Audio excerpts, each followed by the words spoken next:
What is up, everybody, and welcome to Grinderslive in the afternoon. It's the NBA edition. I'm your host, Head Chopper, and I'm here with Will Priester today. We're going to break down some NBA, man. It's nice and early, so we got roughly 3 hours before lock. So, man, lots of time here.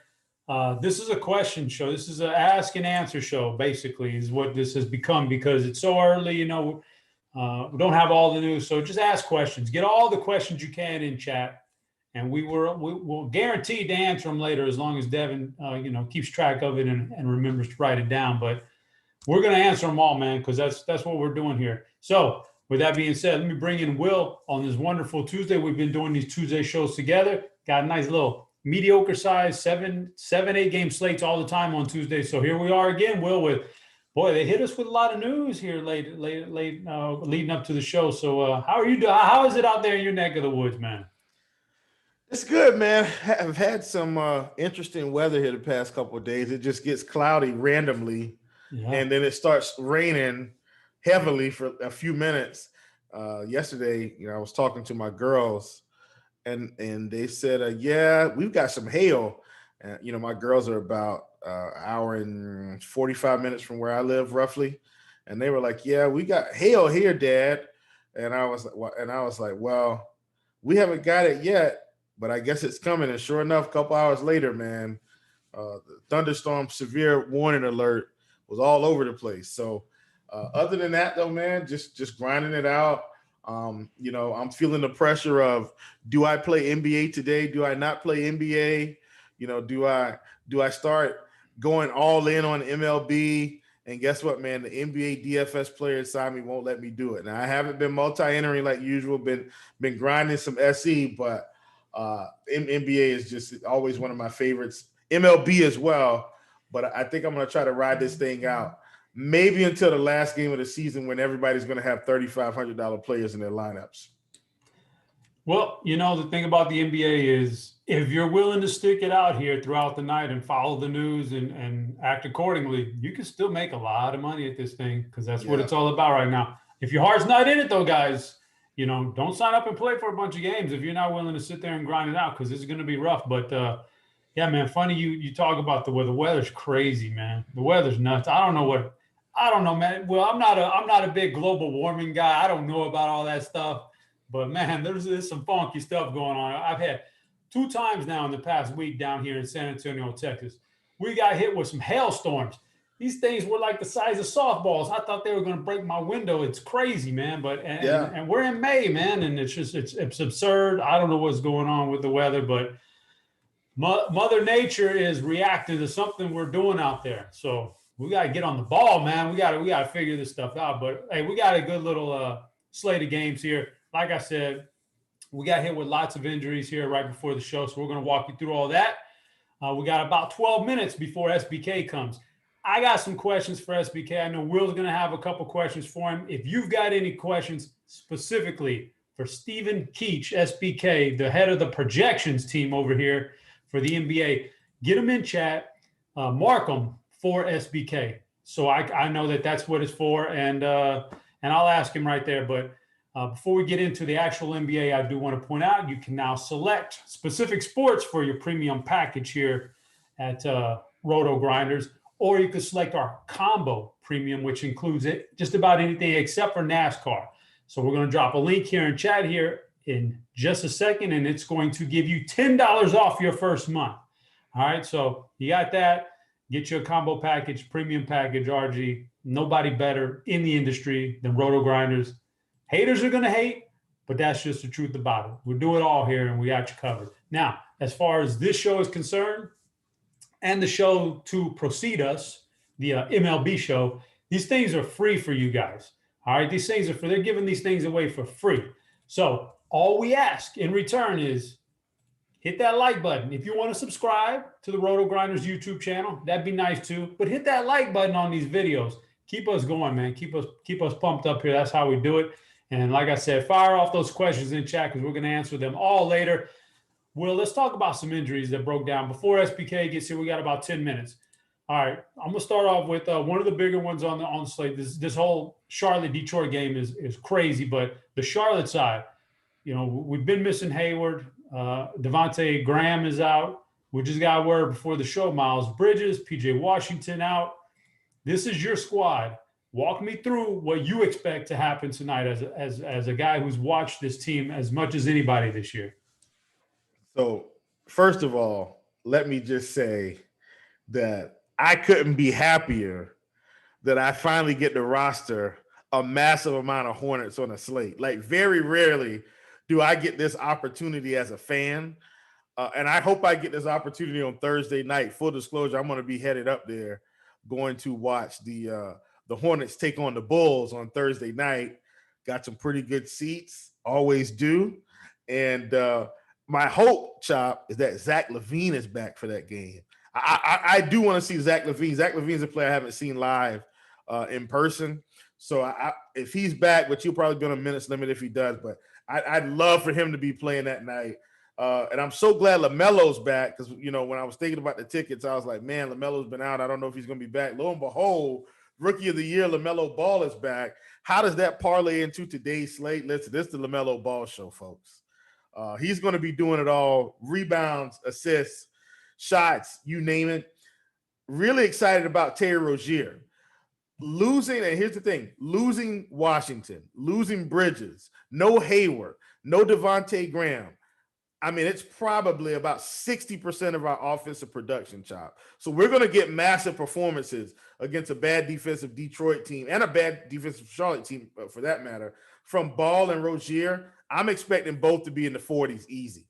Both. Terry Rozier is probably going to take 20 to 25 shots tonight. LaMelo Ball is probably going to take close to 20 shots.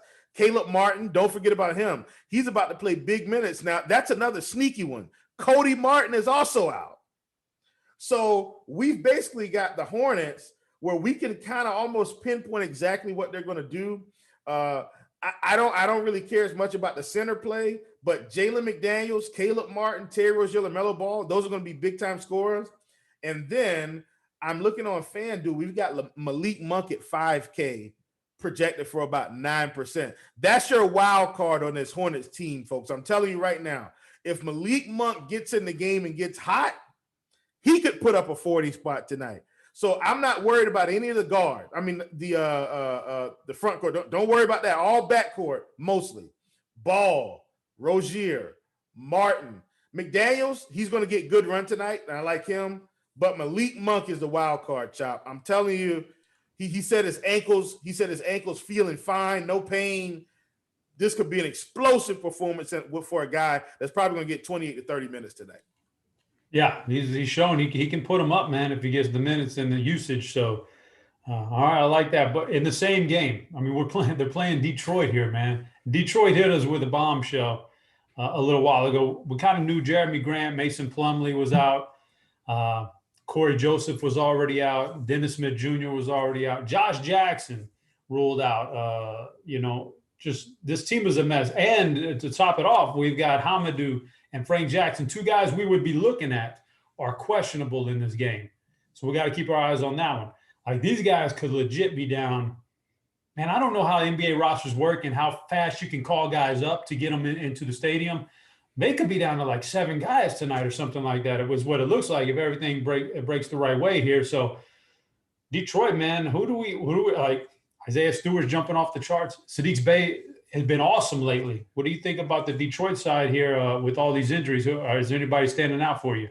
I definitely think Sadiq Bey is probably going to be my favorite play. And I am kind of looking at FanDuel prices, so forgive me, guys. I'm not trying to exclude DK. I've got FanDuel kind of on my brain today. But I do think Sadiq Bey is going to be my favorite. I feel like he probably has the most stable minutes out of this whole group. And I do think Isaiah Stewart has stable minutes as well. And I think that's a big decision on FanDuel tonight because I do think they're 50-point upside, right? And that's all I can ask for when I'm playing guys in this range. He hits 50 points tonight. He's probably going to be optimal.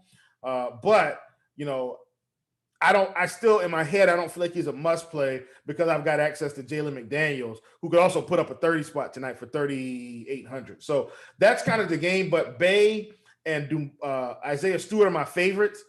I need to know what's going to happen with Frank Jackson, because if he's out, then I'm for sure probably going to be playing some Diallo.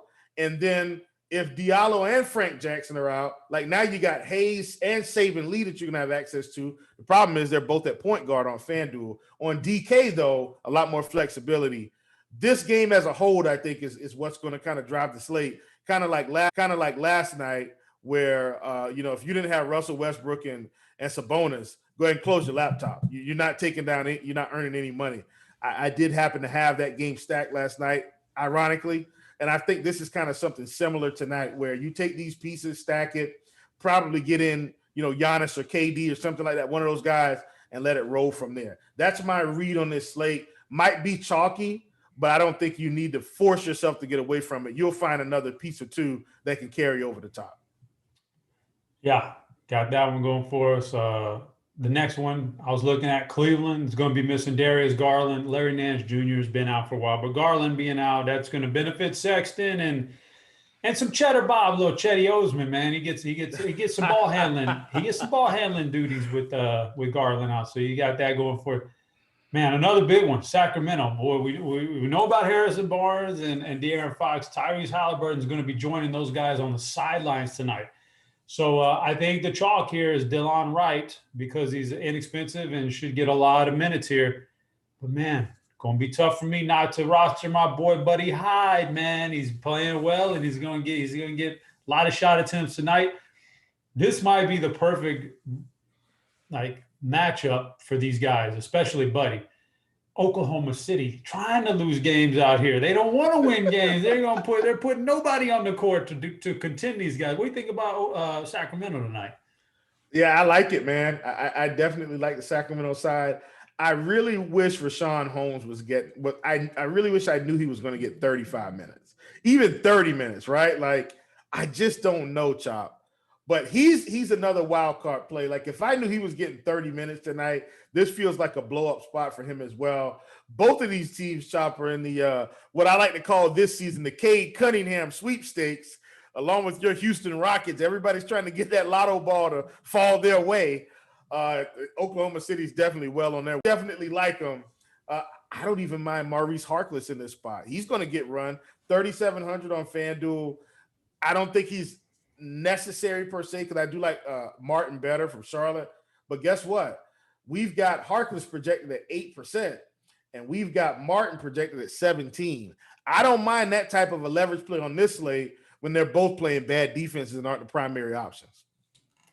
Yeah, we got that. And Chief, I'm not even trying to be greedy and get the number one pick. I just need to land in the top 4 so we can keep our pick as a Rockets guy. Oh yeah, yes. I'm not even trying to be greedy, man. Just give me top 4. We'll work it out from there. But off the subject of DFS, but Oklahoma City, man, they've got a chance in this lottery. If things break right for them in this lottery, they could get number 1. They could get number 5. They could build a whole playoff team just off of this draft if things break right for them with those ping pong balls. It's crazy, man, but stockpiling all those picks is going to pay off. They've got a chance, but that's for another time. We'll talk about it in the offseason. But it's Toronto, they're missing some guys tonight. They're going to be missing Gary Trent in the backcourt and just their whole front court. OG, Aaron Baines, Chris Boucher, all going to be out. So we're going to get a lot of Kim Birch tonight. Siakam, I think, is probably going to fly under the radar considering what he brings to the table in this matchup.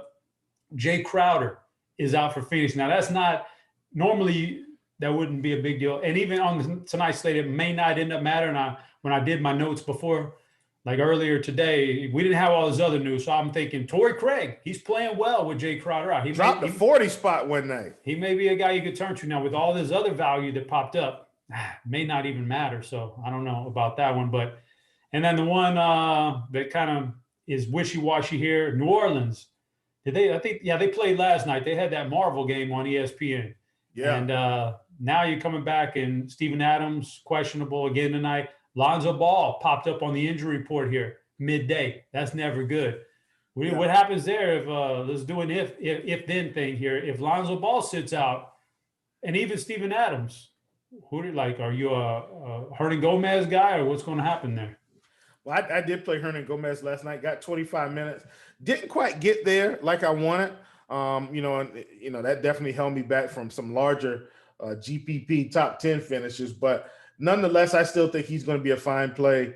Clearly, if Lonzo Ball is out, then I think my interest in Brandon Ingram and Zion Williamson just goes up, right? And they will have some secondary pieces like maybe Akira Lewis Jr. that steps into play because Eric Bledsoe's already in the starting lineup. They don't have Josh Hart. They don't have Alexander Walker. So those guys aren't going to be there. So it does feel like Kira Lewis Jr. would probably play a little bit more. Najee Marshall would also probably get a few extra minutes. But bottom line, I think it's just Ingram and Zion and Willie Hernangomez. I do understand that Eric Bledsoe can pop off. Like, he's still cheap enough to where if he got 30, like, you're feeling good. So I understand that. But my favorites, especially Brandon Ingram at 7,300 on FanDuel. I mean, that's right in the wheelhouse. Like, if he puts up 40, you're fine. He puts up 45, we're rolling. The other problem, though, Chop, that I think we may see is people might want to play Kevin Durant a little bit more than Brandon Ingram. So on FanDuel, I think we're locked in. On DK, I think we have a lot more flexibility as usual with some of the things we can do. Ingram was interesting, man. I was looking at him. We're on the second night of a back-to-back for this team, and there could be some opportunities for some of these guys to maybe not go full throttle tonight. Why Ingram's kind of struggling lately? Are you willing to write off that, this poor recent stretch of games for Ingram and say and go back to the well, or is there something there? You think he's playing through an injury or something like that? I don't know, man. It's real tough.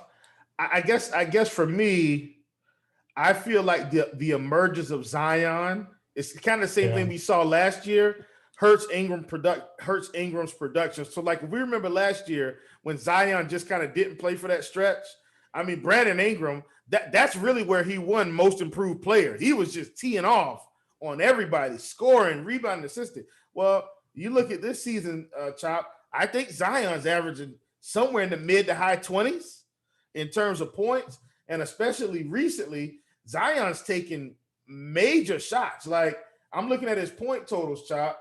32 points, 37, 27, 21, 23, 33, 23, 33, 34, 21, 25, 30. These are real point totals.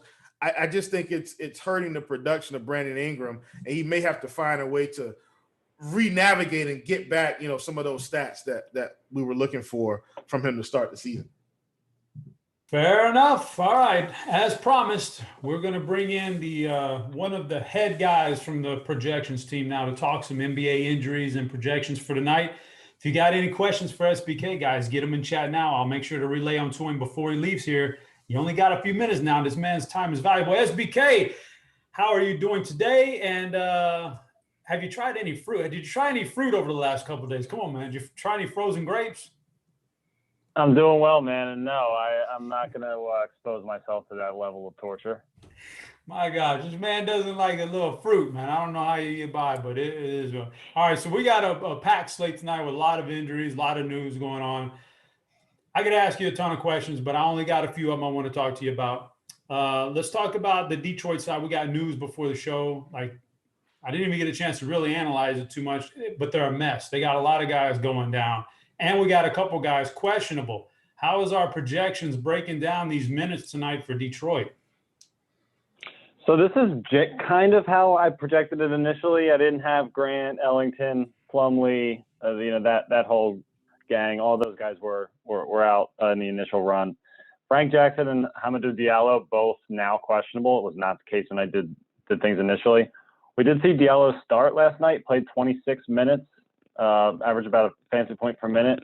So I'd assume if he plays, he probably does something similar here in a 4K. I think that price is nice, and I imagine just given that Q tag, if he does end up playing, the fact that he had this injury designation all day is probably going to lead to him being very underowned. Frank Jackson's the big one, though. I mean, if he sits, that's like he's been playing 34 and 35 minutes his last two games off the bench. So that would create a ton of opportunity. I would imagine they have to kind of run Killian Hayes into the ground. Maybe a couple extra minutes for Steve Bay. Even Servetus could kind of become see a little bit of run. Not a guy we're used to seeing in that Detroit rotation. So a lot of minutes to go around in terms of the guard spot, or I guess the wing spot. Even Saban Lee, I guess, could potentially become somewhat interesting at minimum price. But yeah, those two questionable guys are obviously the big ones. If they both sit, I think I'll be much more inclined to play Killian Hayes.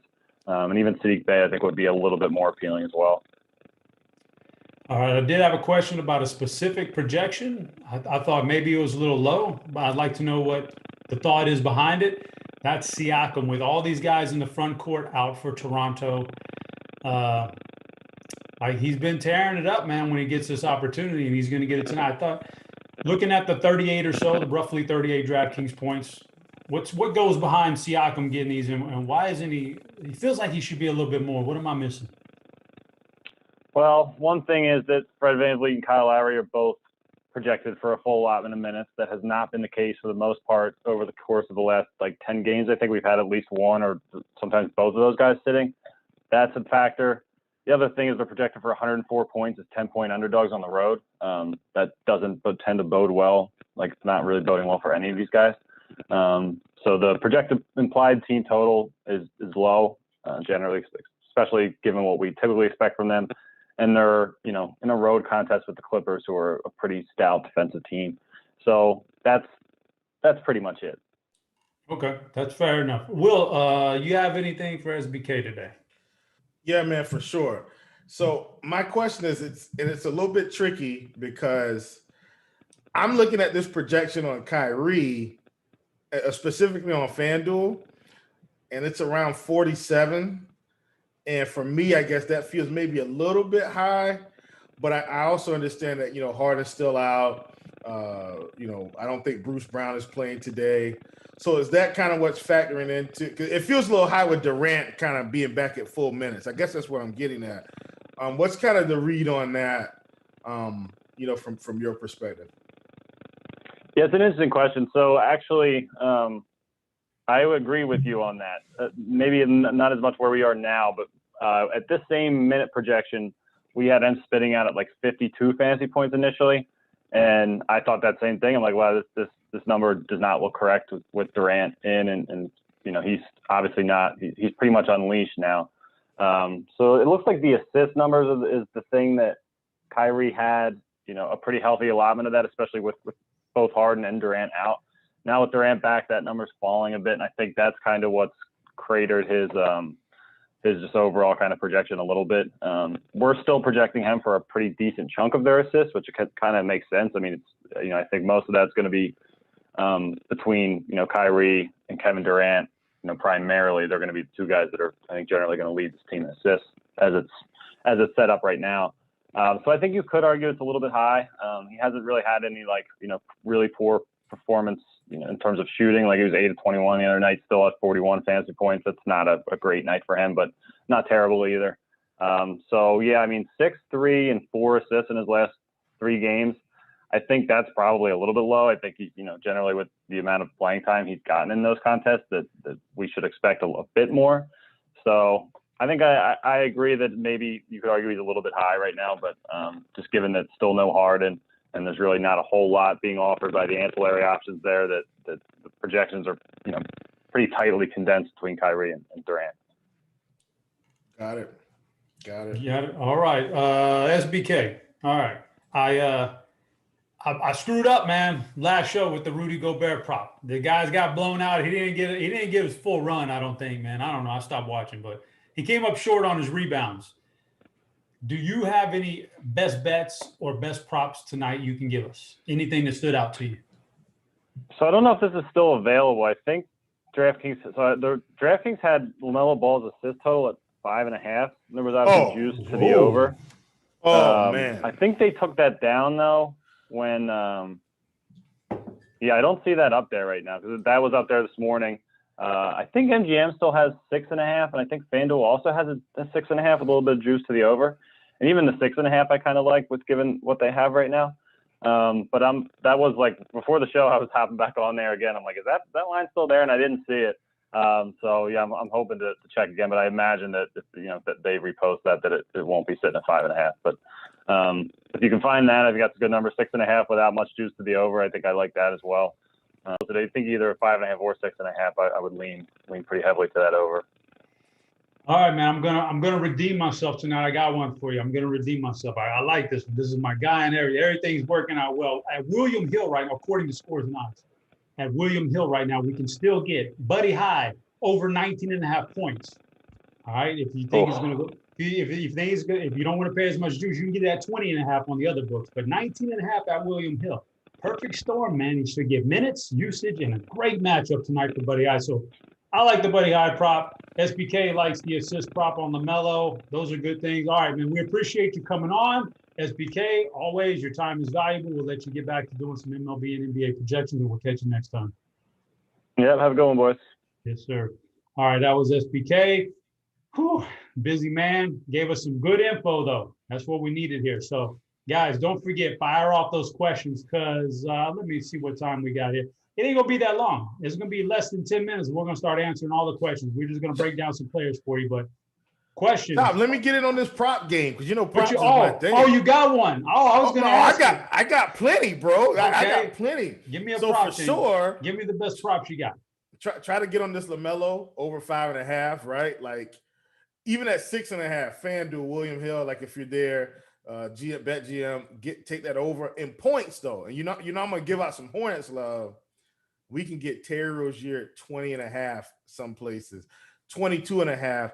I would be on the over on all of these. I'm telling you right now, Terry Rozier is probably going to take 20 to 25 shots today. 20 to 25, Chop. I'd be taking the over, right? Here's one, Chop. I'm going to give you something in the rebounds category. Rebounds. Chop, we can get Draymond Green at 8.5 on DraftKings. 8.5. This guy's like Russell Westbrook with no points against a New Orleans team. They just ate him alive last night, back to back. I'm expecting them to have a big game yet again. Last one, Chop. 3-pointers. 3-pointers. We've got Terry Rozier. And I know it's Hornets love at 2.5 on DK. He's going to be shooting the lights out. I'm telling you, I would take the over on 2.5 for Terry Rozier, especially with LaMelo. I don't think people realize how much LaMelo helps Terry Rozier get better shots, right? Because they got to account for all this guard play. I know they're down guys, but they're playing Detroit. I would be taking the over. Your good friend, Buddy Hyde, 4.5, Chop. 4.5. I think I'd take the under on 4.5 for Buddy Hyde. And he shoots a lot of them, but I think I'd take the under. I feel like they're going to need him to do a little bit more than just stand in the corner now and shoot threes with no Halliburton. He might have the ball in his hands a little bit more. I would for sure be taking the under on 4.5. Yeah. So the landscape is changing so quickly. I don't know what states are legal and what state. All I know is my state in Texas, we are not legal to gamble yet. Will, are you guys legal to gamble yet, or are you still waiting on some bills to be passed? Still waiting. So what I do is I get my exposure on Monkey Knife Fight and Prize Picks, and I love it. I mean, honestly, I don't even know if I'm going to need to hop on some of these because the lines are about the same. Yeah. So and they've added the points portion, and I've got my reasons for. There are certain reasons I like Monkey Knife Fight, certain reasons I like Prize Picks. I know they're not sponsoring, but I think if your states aren't legal, like try those sites. They're really good. Yeah, I was going to say that. It won't be that long. It'll be a few more years, maybe, and everybody will be legal to gamble. And man, this is where you can make some good change at this time of year. If you didn't want to do the whole DFS thing and sweat it out all night, but you feel like, damn, I know Buddy Hyde is going to get there. Well, man, we could be jamming in some props, man. So like you said, Monkey Knife Fight. If you're legal to bet, do it. Get in it, get your exposure in that way, and then you don't have to worry about sweating it the whole night and worrying about lineups being changed and looking at it from that direction. But yeah, I agree, man. So let's talk about a few players now before we get to the questions. Guys, fire off those questions. You're on FanDuel. You got your salaries pulled up over there. All right, I got that. I got some DraftKings covered for you, but let's run down a few things here. Talk to me on your site, FanDuel. Who's the first guy or the first couple guys you're jamming into? There's got to be that guy you say, this is where I start my night off with right here. This my lineup starts with this guy or these couple of guys. Who's that for you on FanDuel? So it's a couple. I think tonight, just plug in KD and Giannis and just start from there. because you've got enough value all over the place on FanDuel. Giannis and KD, that's where I'm starting. Because here's how it works in my mind, Chop. Giannis is like 11, let me see. I think he's 11-2, 11-4, excuse me. And KD is 10-1, 10-3. If Giannis puts up 50 and KD puts up 50, I legit can still take down a tournament with that because of all this other value that I'm getting in some of these other games. So I'm shooting for the highest floors that I can, and then I'm going to fill it in from there. Okay, I tell you what, I was gonna say something about Kevin Durant when we got to the high price guys, and I'm with you. I'm with you on Durant for sure. Like, they lost that last game. He got his stuff blocked, man, and he's not feeling it. He's seeing the replay over and over with Giannis blocked. Kevin Durant's petty, man. Oh, he with a capital P. Yeah, he's coming for blood tonight. I really like Durant to put up a big game and to really shut the people up. So I like that. I'm on DraftKings. As much as I like Buddy Hyde, and he'll be in my lineups, the first guy I'm starting with tonight, because of price tag, DeLon Wright. He's going to get a lot of He's going to get a lot of ball handling duties tonight. Sacramento's just really shorthanded in that backcourt. I got a feeling him and Buddy going to eat up most of the production, and because of the price tag, DeLon Wright's the first guy I'm starting with. You already kind of talked to me about some studs. Let me see if I could pull up some studs for you guys. My guess would be I like the Durant call. I don't want to mess with Zion on the second game of a back-to-back like that. I'm a little bit weary of that stuff. So I guess I'm with you on the Durant and Giannis. I think that's the best way to go, going against each other. Now, I don't expect Giannis to go 4 for 8 from three-point line again, but he's going to get there other ways, and he doesn't have to. He doesn't have to hit at least the man's shooting. Yeah, Ben Simmons takes 1 3-pointer every 3 months, man. Yeah, come on now. 100%. Listen, we're not even going to compare Giannis and Ben Simmons shooting 3-pointers because Giannis actually can make some 3-pointers when he gets hot. Ben Simmons, I don't ever expect him to make it, but I like that. You got those two studs going at each other. I'm just not a big fan of the other guys in this category. So I didn't even talk about Dallas. Porzingis is out, so maybe there's a lot of people going to get on Luka. I don't like the Luka as much. This is a tough matchup against Miami on the road. I don't think he gets that big of an uptick tonight with Porzingis out. I just think they're going to have a hard time against Miami. So I think that's the studs. Value plays. Talk to me about some of your favorite value plays here. Well, and let me just clarify for me, value are guys that are underpriced compared to their expectation. So for me, I can take a value play for me can be $7K. If I think they're going to get 50, I consider them. Like if Kevin Durant was $7K, he'd be like the value play of the night. So I just want to clarify. For me, I think on FanDuel specifically, the value plays are LaMelo Ball and are Terry Rozier. 6K, 60, I think 2 or 6,300 respectively with no bodies. I think they're right in the same boat with DeLon Wright. And I know DeLon Wright's a little bit cheaper. We got DeLon Wright projected, at least the last time I checked, at 39.4%. LaMelo is projected at 50, but we got Terry Rozier at half of that at 26. So I think my strategy is going to be to play LaMelo and Rozier together, which is something I don't think the field is going to do. And I think they're going to go down to DeLon Wright.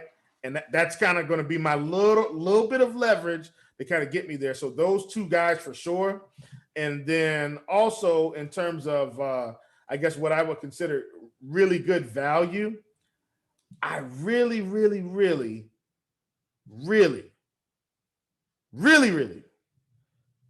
like our good friend, which I talked about earlier, pivot off of Martin. I really like Maurice Harkless tonight at 3,700 against the Thunder. He gets real active, can get steals. If you haven't realized this, the Thunder just turned the ball over, man, a lot. So a guy like Maurice Harkless, I mean, man, hot take, Maurice Harkless has 4 steals tonight. That's my hot take of the day. He gets 4 steals. That's 12 fantasy points. Puts it in the bucket a couple of times, couple of rebounds. Lo and behold, he's got 30 fantasy points. You're like, dang. So that's another really good value. Not a sexy play, but a guy that I know can get it done tonight against a real bad defense. Yeah, looking on these DraftKings salaries, Caleb Martin, stone minimum. I think you could go there for value. Torrey Craig, like he's the next cheapest guy for me that is still on my board. And I think he gets a little work here against Cleveland. So 3,800, I go there. You mentioned Malik Monk earlier. Those are guys you can save money on to help you squeeze in Giannis and Durant, and then you can build all up on this mid range here between 5 and 7 on DraftKings. There's a lot going on there. So let's get to some questions. I want to bring in Devin now. We got about 15 minutes or so. Devin, pop on in here with that list of questions. Guys, get those questions even more. Come on, now's the rapid fire because we're going to answer them for the next 15 minutes for you. Devin, how you doing, man? Doing pretty good. Hope you guys are ready for some Charlotte questions. Oh, yeah. You know it was going to happen. All right, well, let's start with Levi, DK Tournament, small field. Monk and Sexton or LaMelo and Bazemore? Monk and Sexton, LaMelo. Oh, man, that's tough because LaMelo's the superior player out of all four, but Bazemore is also the guy that's least appealing to. Yeah, so, but I think LaMelo, Chief convinced me LaMelo can be like a 50-plus point guy tonight, right? Oh, yeah. Yeah, Top. Why not LaMelo and Monk? Why not both? There you go. There you go. By the way, we'll do Chief on FanDuel, Chop on Yes. DK. All right. Yes. Billups wants to know, Chiefs lock of the day on FanDuel. Andrew wanted to shoot in the dark, say it was KD. What are your thoughts? Close, KD and Giannis. All right, there you go. And if I would, I'll give you my core right now. LaMelo, KD, Giannis, and then in a close third, it's Bam. Because center is so weak. Hang on, It's let me grab a pen and paper. Okay. ZZTV wants to know single entry strategy for a small field tournament. I would say that some chalk is going to be inevitable tonight. You just gotta be different in one or two spots. That's all. Don't fight it so much. Just be different in one or two spots. If that means avoiding a Charlotte player and putting in Torrey Craig, maybe that's the way to go, or something along those lines. Or Siakam. I've talked him up enough. I don't think anybody's going to play him. Maybe throw in Siakam instead of Colin Sexton, who might be a popular play. I don't know. I think you just change one or two guys up, but you can't fight the chalk though. All right, moving on. Mike Can't wants. fight the feeling. It's always playing. This one's for you there, Chief. With OKC, with Poku out from Mike, what's the fallout? Who are we playing in tournaments on FanDuel? Oh, for sure, Darius Bazley. Like, Darius Bazley's got crazy upside tonight.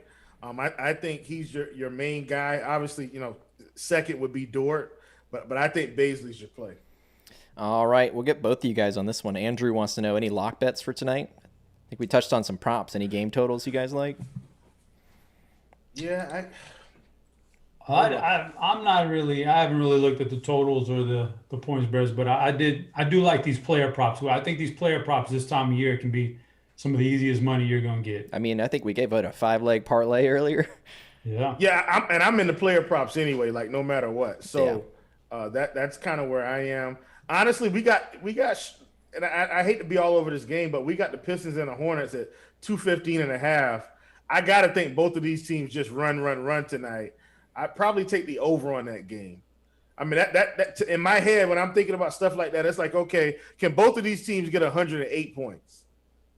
Or can one get like 120 and the other 110? Well, absolutely. They're going to run all day. Yeah. So I like the over on that game. We've got the Warriors Pelicans game at 234.5. I think that's another juicy one. And then we've got Mavericks Heat 216.5. I for sure take the under on that, like for sure at 216.5. So those would kind of be my ones that I looked at. All right, friend of the show, Morningwood wants to know for a Chop DK tournament, what's your favorite spin up?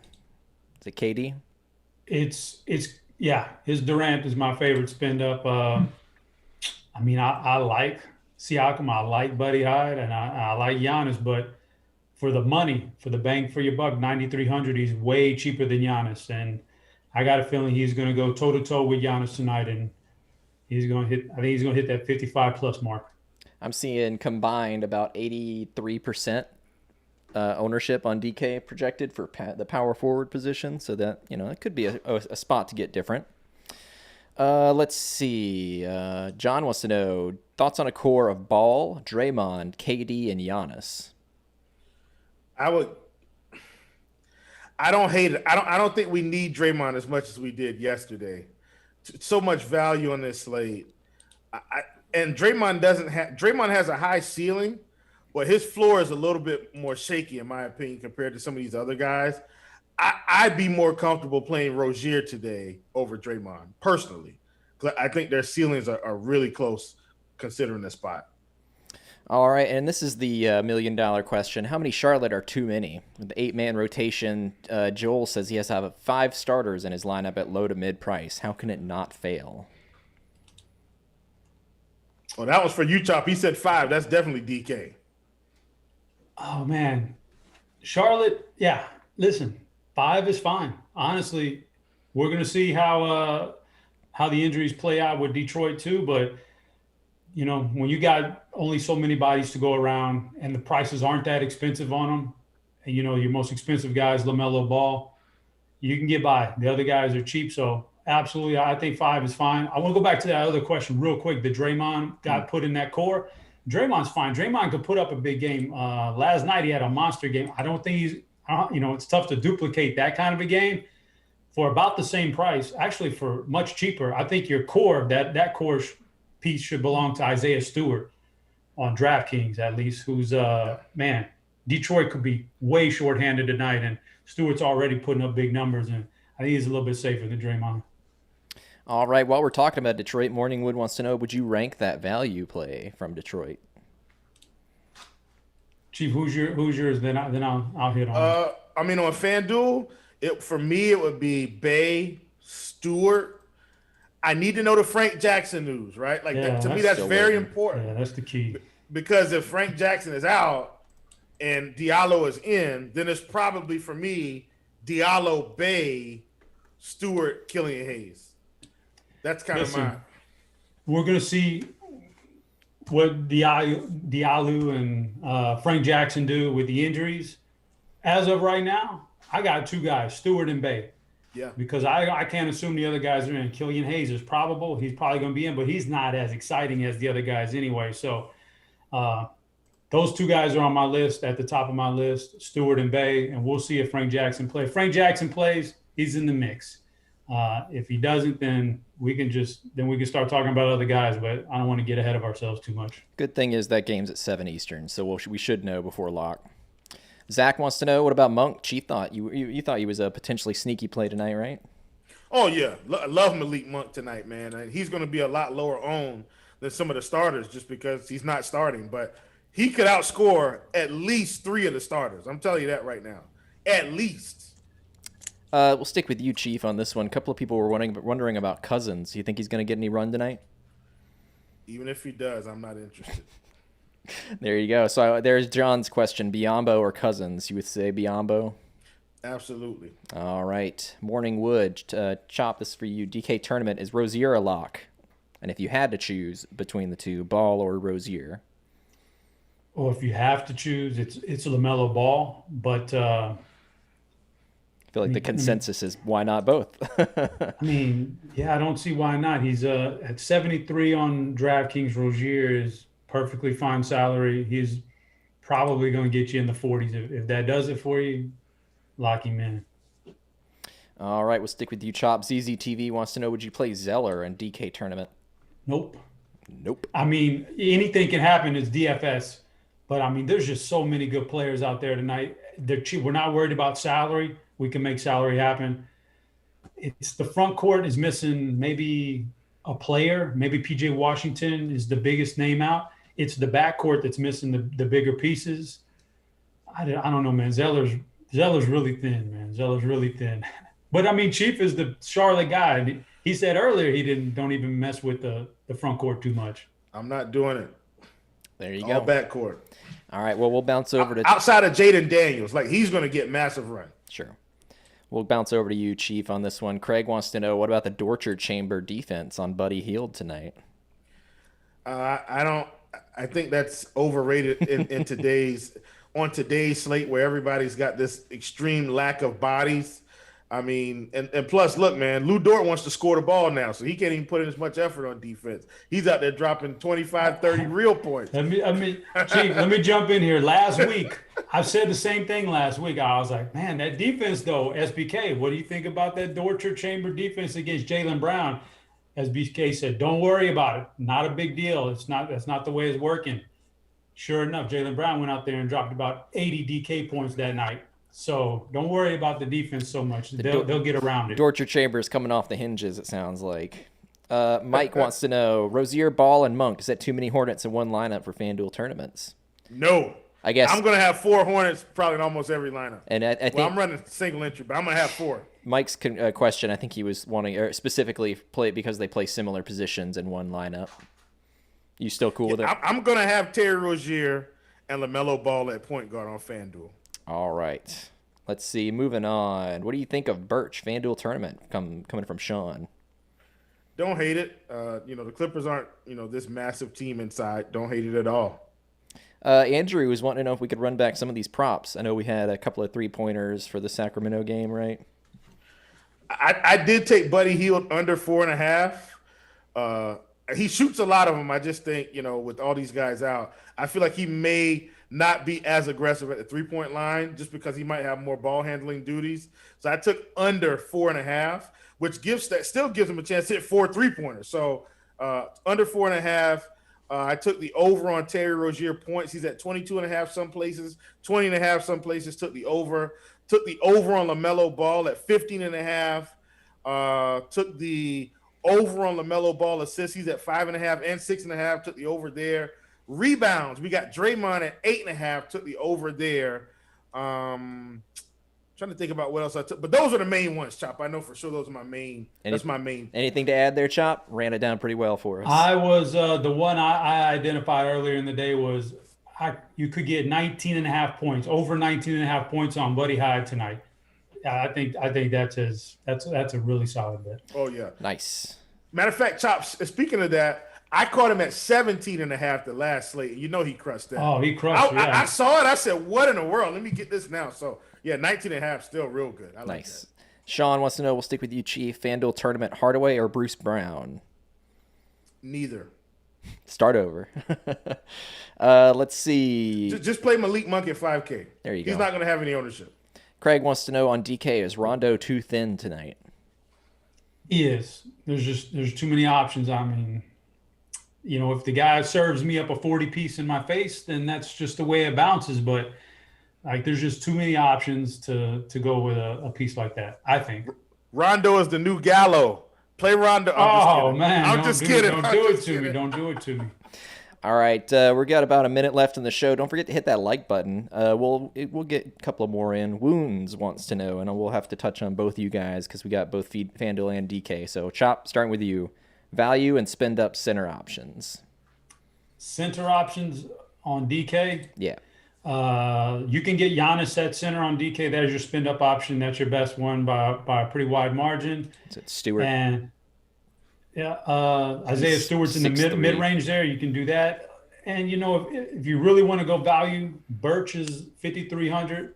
He's the guy I would identify as the safest one. But man, if you really want to take a shot on Hernan Gomez at 5,100, he's in the mix too. Chief, FanDuel. All the way down, you got Biyombo at 35. I don't like it, but he's 3,500 against Detroit. It is what it is. Next tier up, Hernan Gomez. Next tier up, Kim Birch. Next tier up, definitely Bam Adebayo. Nice. Andrew wants to know, FanDuel GPP 150. Is Marvin Bagley worth a spot in the player pool?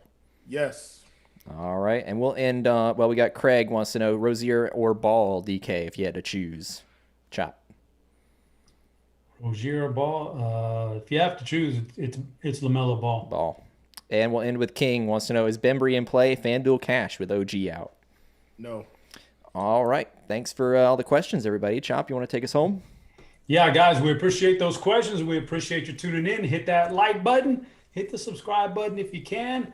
And stay tuned for this MLB show that's coming up and get you ready all the way up until lock with crunch time after that. So for our producer, Devin, that was Will Priester. I was your host, David Kaplan, a.k.a. Head Chopper.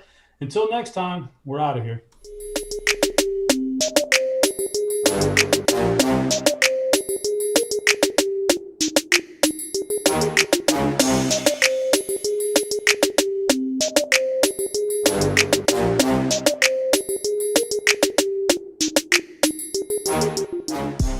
You're back in the fantasy Fantasy Bar got a big Tuesday night slate, and I am here with a happy hour. That means no bat over DraftKings on 5K, 3 bats for you under 3K on FanDuel, a starting pitcher in the mid-range, and a beast of the night I think is going to go off tonight. Who is it? Belly up to the Fantasy Bar and find out.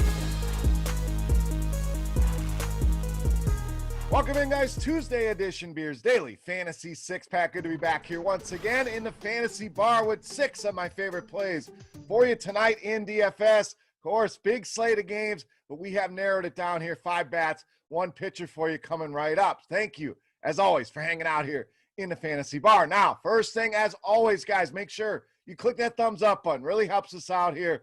Tells me you're having a good time in the Fantasy Bar. So please take a second, do that. Also, make sure you subscribe to the channel. Get notified when these videos are coming out. Lastly, for my sports betting friends out there, take advantage of some special offers over at scoresandodds.com/beer. The link is in the description of the video. All you got to do is click that, get signed up, get access to tons of premium sports betting information in not only baseball, basketball, hockey, golf, among many other sports. Go and check it out today. Scoresandodds.com/beer. All right, let's get into the plays here. We got a lot of games to break down. As you know, Coors Field on the docket, too easy, so we're going to skip that. Get you some guys outside of that, but a lot of guys in the mid-range, guys I think are too cheap. None of the huge names. Wanted to find some guys I think could be off the radar. So let's start with one of those names, Jake Cronenworth of the Padres. So the Padres, I think, are going to be a team a lot of people look at tonight, but not Cronenworth. I don't think he's going to stand out with some of the big names you have there, with guys like Machado, with Tatis. But Cronenworth, a guy that's put solid numbers on the board against right-handed pitching, 230 ISO over the last couple seasons. A WOBA approaching 400, sitting at 378. Also a very good fastball hitter, and we're going to get a lot of fastballs from Keller tonight. In fact, uses that pitch over 50% of the time against left-handed hitters. 440 weighted OBA for Cronenworth against that pitch, and again, 241 ISO there as well. So show some solid power against the fastball as well, and Keller has kind of struggled with left-handed hitters. You see that WOBA, 247 ISO, and a lot of hard contact as well, sitting at 46%. So a great spot here for the Padres, but I think Cronenworth, a guy that could go under the radar here tonight, and a guy that should be a big part of your lineups here on Tuesday night. All right, let's stay on the infield here. First base, third base, depending on the site, with Alec Bohm of the Phillies. So great prices here is the first thing that jumped off the page. About the cheapest we've gotten him on DraftKings in quite some time. FanDuel all the way down to 2,600. So you're talking about a guy hitting in the heart of a good order in a good matchup here at these cheap prices. Buy low here while you can. This kid has so much potential, especially against left-handed pitching. Almost a 280 ISO, WOBA at almost 370. Another guy that hits fastballs very well here. WOBA and ISO both over 400 against the fastball. And Lauer, always a guy I want to get some exposure to. Gives up a lot of home runs, gives up a lot of hard contact, gives up that big WOBA at almost 400 to righties. We talked about the fly balls, 50% fly ball rate. Great spot for power hitters here. I think Philadelphia, a tremendous stack tonight against Lauer and Bohm, being my favorite here, especially at these prices on both FanDuel and DraftKings. All right, let's get to another guy that's kind of been a slow starter here, has driven the prices down, so we can buy low now on outfielder Kyle Lewis of Seattle. We saw Lewis come in and make an instant impact, and it's been a little bit of a struggle this season, but again, that drives the prices down. It also helps drive the ownership down. We know power, the name of the game with Kyle Lewis. 241 ISO against righties this season, 250 ISO against the sinker, and we're going to see that 44% of the time from Lopez against righties. So again, another good pitching matchup here when we go deeper into the pitch selection. And if you ask, where are we finding this information? Our Plate IQ tool here in our Rotogrinders premium suite of tools. Tremendous tool for you building these lineups. So if you're not a premium subscriber, that's where we're getting this information from.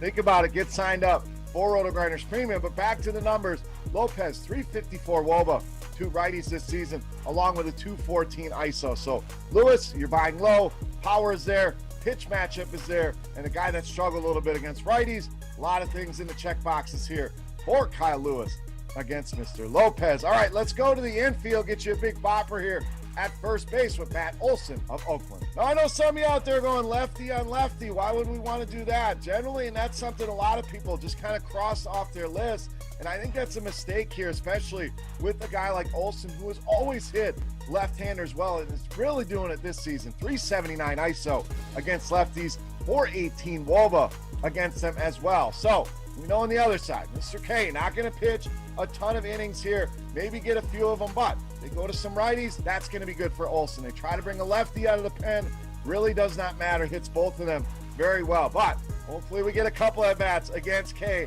452 WOBA since 2020, 286 ISO allowed, and a 44% hard contact rate. The lefty on lefty will keep Olsen off the radar here tonight. Take advantage here in this matchup with the Toronto Blue Jays. All right, I promised you a starting pitcher. We got some tremendous options on the high end. You want to save some money with that SP2 on DraftKings or build a super team on FanDuel, save at pitching. Best option for me, Nick Pivetta against the Tigers. So it's going to be a common theme. Who are the Tigers playing? We want some exposure to that guy. Why? Strikeouts, and we'll get to that here in a second. First of all, let's talk Pivetta. 4 of his 5 starts, been very, very good this season. Had one bad start, but also has the benefit of that Boston lineup behind him. Now let's get back to the Tigers. Ton of strikeouts available in this lineup. In fact, 29% strikeout rate so far this season against right-handed pitching, second worst number in the league. And we're going to continue to see this. A lot of young, impatient hitters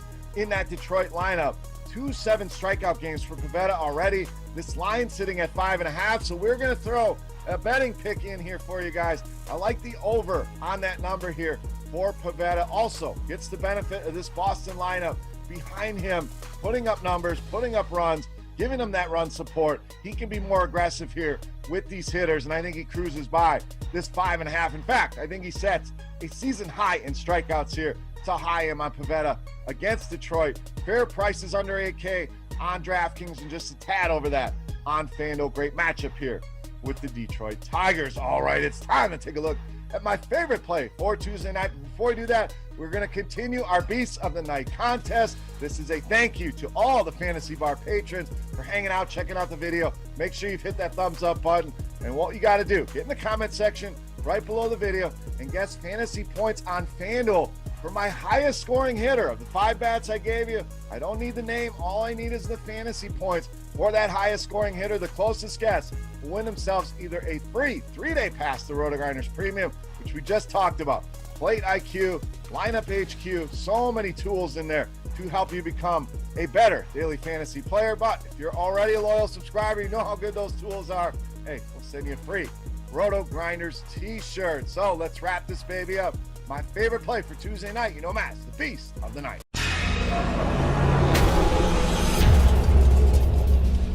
All right, Beast time. We're going to spend a little bit of money here. We're not going to go nuts. We're going to stay under that 5K mark on DraftKings with outfielder Franmil Reyes of the Indians, tonight's Beast of the Night. So Reyes has put some GPP winning games on the board here recently. In fact, 3 of his last 6 games have been 3-hit games. In those games, has averaged over 29 DraftKings points per game. So we know he's shown that ceiling that we're looking for in tournament against lefties, big hard contact numbers, and that's how you put big numbers on the board. Almost a 51% hard contact rate, a 353 weighted OBA, and an ISO sitting right around 200 against lefties. And Mike Minor, we always talk about the lethal mix, guys that give up.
What is going on, Rotogrinders? Dean here. It's Dean 7904 if you want to get all technical. I mean, it's 5:16 on the East Coast, 2:16 on the West Coast, 4:16 Tennessee time. So, of course, that much time of the flagship show here at Rotogrinders. It's called Grinderslive. Joining me today, Kid Yahoo is his nickname. It's Kirk Dees. What's going on, dude? Not a whole lot. Happy to do a MLB show with you. I've officially, and I probably shouldn't announce this, but I have finally got rid of NBA, and I'm like, you know what? To hell, I can't focus on baseball when I got all this NBA stupid news. And I tell you, I feel so liberated.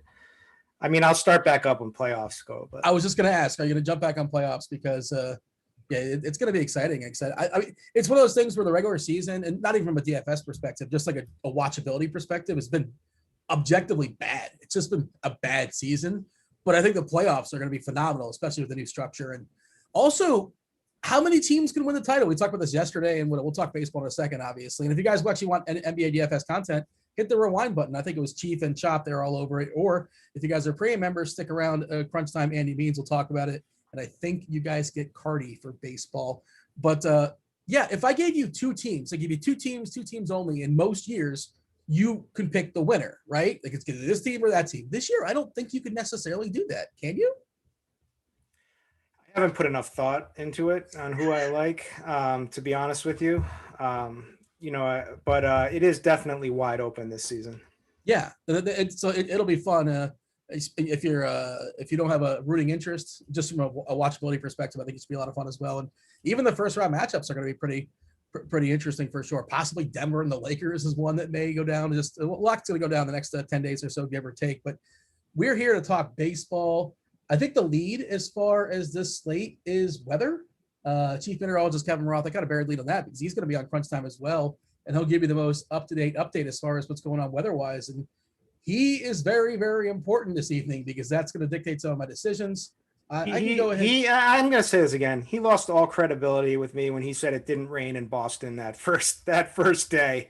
Oh no! Because I literally rained on me. Okay. But no, this is definitely going to be tuning into Crunch Time for weather. I feel like that's it's make or break, and that's like every freaking game here. Yeah, I'll go ahead and drop this link in chat for you guys as well too. Or Devin, if you can go ahead and do that. I'm my hands are all over the place. Devin, our fabulous multitasking producer, not only is he going to be dropping the weather link in chat, and that will be updated presumably. He usually updates at around 5:30, give or take, and he's got a lot going on. So I don't know when it's going to happen, but we'll have to refresh on that soon enough. But as of right now, we're seeing that. Well, I have some. He has all the games throughout the day, and some of the games I'm looking at, I'm like, I don't know that game. It's on a different slate. Green, yellow currently in Washington. In New York, as far as the Yankees, it's orange, which is bad. That's scary. In Philadelphia, it's currently orange. Now, for the record, this was several hours ago and things change. And the St. Louis game is yellow-orange, which is not as bad as orange, if you know his coding process. But we also lost DeGrom, and they said he had a side. I don't know if that's true or if it's not. Who cares? I assume they're just scratching him because, the game might get scratched anyway. And why would you want DeGrom to pitch 3 innings, just give him the yank and because of weather degree? Rain out or something like that. But nonetheless, we did lose DeGrom in the slate, which is I assume you were going to play him. And now what's plan B? Man, I mean, the slate just became wide open because it was all about value bats and your stud pitchers, right? Like we were all trying to, or, maybe going down to the Pavetta range or sounded like Cheese wasn't too excited to play Pavetta chalk at all. But there's some interesting arms in that range down there, but it does open up. I was kind of like I had kind of written off like the Acuñas and whatnots for this slate. Even like the 6,400 Mike Trout is now in play, right? Like because we should be able to afford it. But it depends because we still at least on DK it's you still have that stud pitching because we still get that Trevor Bauer option. So we do have two arms as opposed to just Aaron Nola on the other sites. But that's the name of the game here. So it's kind of retool. I entered the $1,500 Gold Glove on DK, and I gotta make a good lineup. But my original lineup did have DeGrom in it. As I assume everybody else is. First half of that doubleheader, as far as you mentioned, Bauer only available. I don't know if he's available on Yahoo. You know that better than me. He's not available on FanDuel. That Dodger Cubs game, not a thing on the FanDuel main slate, but it is in the DK main slate. They are playing just 7 innings, which, I think it's a positive for Bauer because he's probably not going to throw 8 or 9 innings, but he can throw 7. You get that complete game bonus. If he shuts them out, you get the CGSO bonus. You get the no hitter. You get the whole shebang, right? And not just that. Game 1, I just pulled up Chicago's starting lineup. It's Contreras, Bryant, Rizzo, Baez. All those guys aren't going to play game 2. Almost definitely Contreras doesn't play. You get the weaker catcher.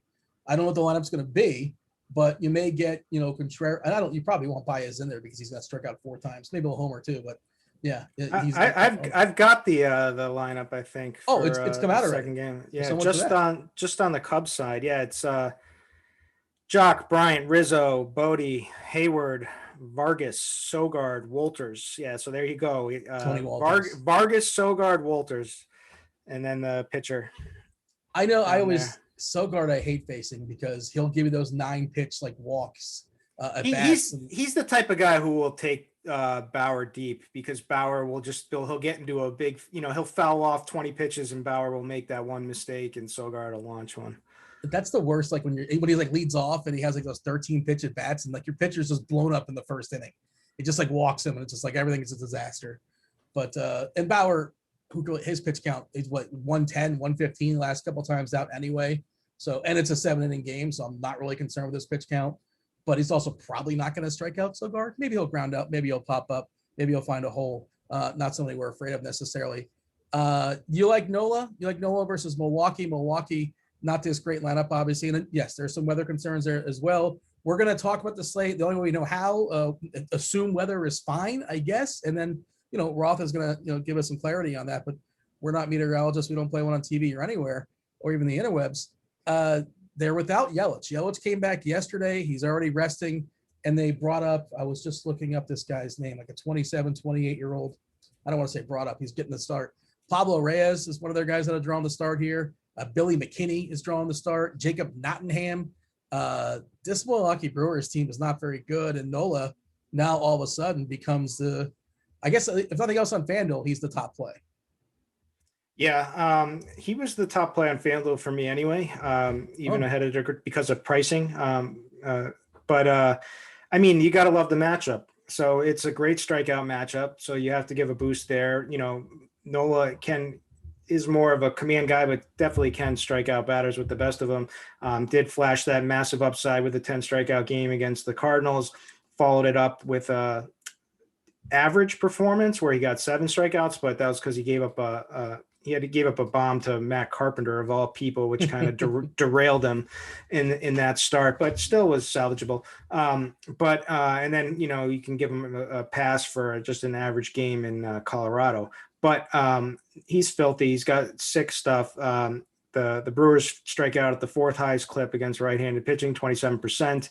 And this is the beat, they came out, they had the good lineup back yesterday, right? It was okay, the Brewers might be able to make a push here. Lorenzo Cain led off with a home run, whatever, his first at bat back. Yelich was back in the lineup. It's it got a little bit of firepower there, and then they're all gone again. So this lineup is trash. So you have to like Nola here. Yeah, Nola this season, the Ks aren't electric, but 25.8% is perfectly fine. And the control has been impeccable, 3.3% as far as a walk rate. If you go back and stretch it all the way back to 2019, to get a bigger sample size, especially when it comes to the batters and their strikeout capabilities. Collectively, they're striking at 25.5% versus righties. Specifically, CEO of Team Girth, Daniel Vogelbach's in there, 25.7% as far as striking out. Travis Shaw, 31%, JBJ at 25%, Nottingham and 43 at bats is struck out with 38, 39% there, and Nola 29%, 28% as far as his K rate. Stretching it back to 2019. The walks, he's had issues in the past, but again, they've been good so far this season. Are we going double barrel on DK? Because I think that's what I'm doing. That was my original plan. I love when I can go double barrel. We'll talk about the sticks soon enough. The bats today, I guess it's just worth bringing to the conversation because you got to fit under the salary.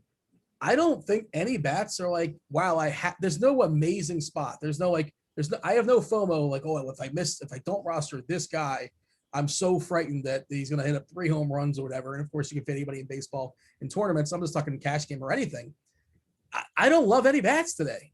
We have 12 games currently. Some may go away. We shall see. Stay tuned on that. But it's just like, give me the best arms, and especially the way DK does their pricing, Fano's doing their pricing. It's not that hard to make a lineup that's at least okay. And there's not a lot of bats that I'm missing out on because I don't love them anyway. Is that where you're at too, or tell me otherwise? Yeah, I think we're on the same page there. I mean, I definitely like, I've been trying to rethink this with Duran. I definitely like Atlanta in this spot. I like the ballpark. I like it when it's humid out there in Washington. I am not a believer in Joe Ross whatsoever.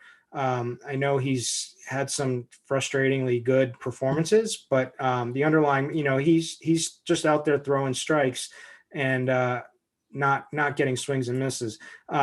He does have some exaggerated splits. So the lefties are what you prefer, and there aren't that many lefties for Atlanta, but but I still like the lineup top to bottom. And, I love Freeman. I love Albies in this spot. Acuna is just a beast every time he takes the field. So but it's not a must spot. I mean, it's a 4.8 run total. We're used to like 5.7, 6 run, totals that we're really worried about offense. We don't really have that on this slate. So yeah, I'm with you. It's more or less, nail the pitchers and then just get your stacks what you can fit and your value one-offs. Yeah, it's the top 3 as far as team totals on the board. Pavetta, the pitcher for Boston today, 5.19 is the highest team total that we're looking at. And that's without Devers, for what it's worth. Again, we'll talk sticks soon enough. And I believe San Diego is somewhere 4.85 San Diego. We're not seeing, 6.5. We're not seeing, we saw the Yankees against Detroit, those, or even like a Coors game. Of course, there's Coors games on different, I guess there's some slate where that Coors game's going on. We're ignoring that. And I think that's a doubleheader. It doesn't matter. It's not on the main slate. We're not talking about it. Let's work our way down as far as other pitchers that become kind of sort of somewhat interesting. Greinke versus New York. I mean, he just doesn't strike anybody out, but he's also like a professional pitcher. There's weather there as well, but I don't see myself gravitating toward Greinke, but he probably is going to be like, okay, but he's also not going to win the slate for you, I guess. I don't know. I never roster Greinke unless, like last time out, I believe somebody was rained out and I had to pivot to him in an emergency. But, who's excited about rostering Zach Greinke in the year 2021? I don't think anybody is. Yeah, not many people. I mean, we certainly see the Yankees put up some dud performances, though. So, I mean, it is a little bit interesting. But, I mean, I'm gravitating towards it's either I'm jamming in the Bauer Nola, or I'm starting. There's like more exciting guys that there's like a lot more question marks. So I guess Greinke could be like those guys. Well, for one, he's got some electric stuff. It's obviously a very small sample, but he's looked all the part and might be on his way to becoming a potential ace of the staff. It's a kind of a tough matchup in Washington, but I think he can get it done if he pitches like I think he can. Then there's the McClanahan. When we have to worry about pitch count for sure, but definitely, depending on which site you get he's priced pretty low. DK kind of a higher price, but you can still work with it. Let's see here. I caught some of that game, by the way. McClanahan started against Oakland, and that dude is electric, man. And Tampa just has a factory. They just keep reproducing amazing arms. They lose them, they reproduce them. They work on the cheat. It's super incredible what they do as an organization and how they kind of make things work within their means. But that's the thing, is how many pitches are they actually going to allow him to throw? And he's facing the Angels. There are some big power bats. There's also they don't strike out a ton either. So what is really the upside? Is Rendon in the lineup yet, or we don't know? Because I believe he had an injury last night. They did say it was negative for what it's worth, but probably day to day. I don't know how much that would change things if Rendon plays or doesn't play. But obviously, if you're rostering McClanahan, you prefer he not crack that lineup, and then the Angels lineup, it gets bad fast. That's the thing with the Angels. Like the back half can get ugly, especially if they're without Rendon. And it's their first time. It's their first time seeing him. You get that little bit of the unknown factor that always can work to the advantage. He shouldn't have those, first start jitters anymore. So this could be a spot where he just shines, and nothing the Angels can do about it. So the Nationals, Soto is called up, but he's not starting, which is weird. Like, what are we doing? But he's available to pinch hit.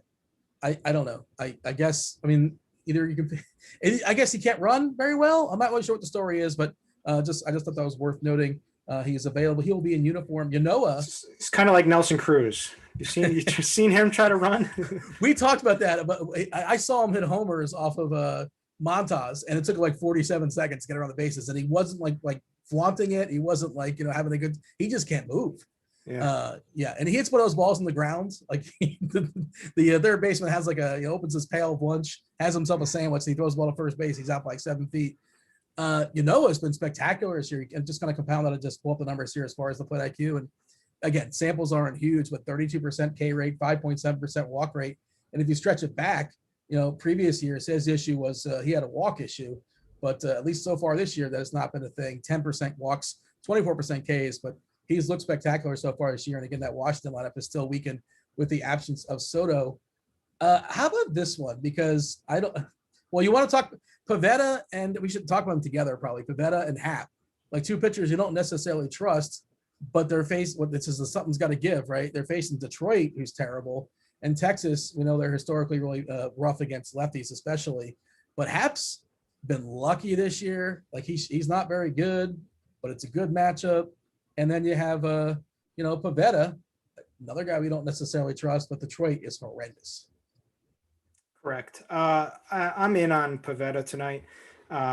He's been effective.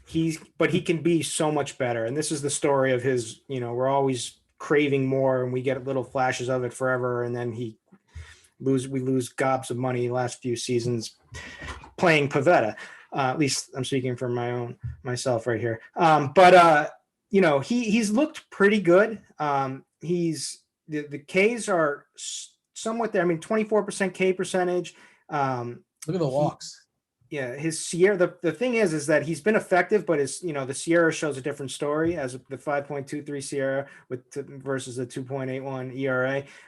So the problem is that he's been relying on his fastball, which has been pretty decent, but he hasn't had his other stuff working. So his curveball, his slider, and he's hasn't really hit that bottom of the zone, commanded it as well as what people are waiting for him to do. But I still believe that it's in him, and like this is a matchup that he could go out and dominate. So like I am a little bit worried about the ownership percentage, but what do we have him projected at right now? I don't have the ownership currently pulled up. I was staring at, and Devin, you want to go ahead and show the people, take a peek at the plate IQ. I'm not sure if you're looking at it as well, Kirk Dees, but the plate IQ, put it this year specifically as far as Detroit against righties. And like it's dummy proof, it's color coded. Like red is bad, green is good. Like and there's different shades of. And good Lord, Detroit, it's just all red. It's so bad. Grossman actually takes walks. That's one thing Grossman can do. The guy leading off, 20% walks this season. Sample sizes obviously aren't monstrous, but collectively 25.7% as far as striking out, 1.36 ISO. That is bad. 276 WOBA. That's bad as well. 20. They're not really walking outside of Grossman, who's just skewing that number. I hate that I'm going to be playing some Pivetta, but I think it actually does make sense. Again, ideally in my main lineup on DK is it's doubling down. Give me Nola and give me Bauer, assuming weather is good. I believe Roth just tweeted. Yeah, Roth just tweeted out good news about weather. Oh, great. It's just good news. The weather is going to work out so you can all use that fancy Mets pitcher. Oh, he's having fun with us. He's mocking us. Roth. Unbelievable. Yeah, it's apparently going to be, well, let's go ahead and drop this. It's yellow, orange, and St. Louis. Well, did you happen to have this link in front of you, Kirk Dees? Because I don't want to just read it for the people, but we could drop it in chat for them, let them read at their own leisure. But what's the Philadelphia one? What's the update there? That's important, I think. So you've got my eye in the same system impacting DC right now to move towards Philly, but looks like the majority of it holds south. Chance for a delay if something new pops, otherwise fine, yellow. So all right. Philly looks good to go. Do want to say hello to chat as I drop this link in chat for you guys. And I think Devin already beat me to it. There you go. They're asking about Lamet in chat on a pitch count, and I assume so. I haven't heard anything. Has to be. He's coming back. He's coming back from the forearm strain. I can't see him throwing much at all in this game, but he's this guy's injury-plagued career. He's had what did he make it? 29 pitches in his first start only. 2 innings. Yeah. They're going to baby this guy for sure. If not, then they're as dumb as can be. Well, they have to be thinking about the World Series and like long, they have to have long dreams, and like they don't care about game 33 or whatever it is, but they are pretty beat up, so they're going to probably get some innings out of him. But I can't imagine they stretch them. And the other part of it is when Lamet was fully healthy, he was babied.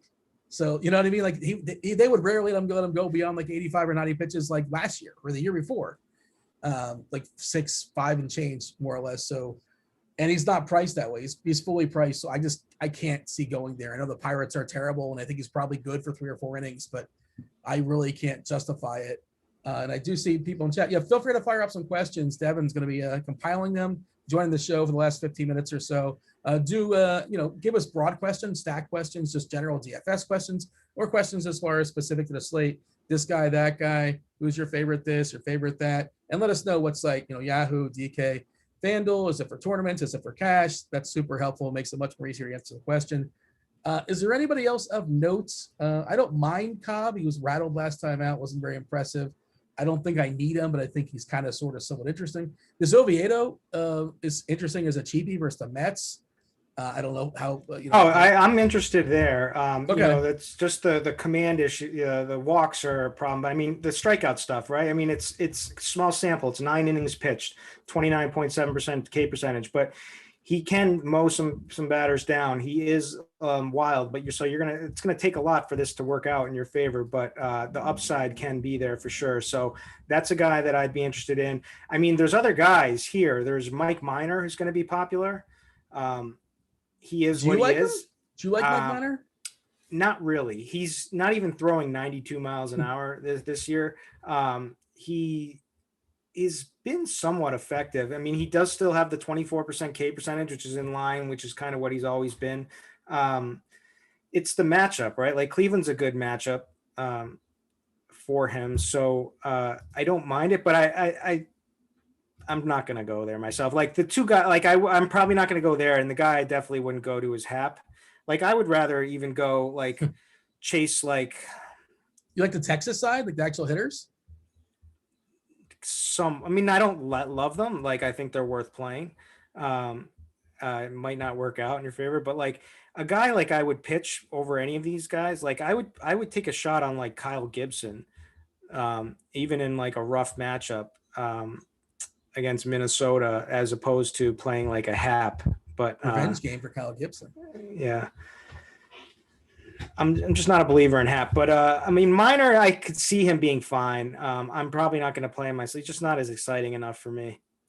I'd rather take one of these guys, these unknowns. I like that unknown when it comes through, when you have a big game and you feel like you're smarter than everybody, even though you're not.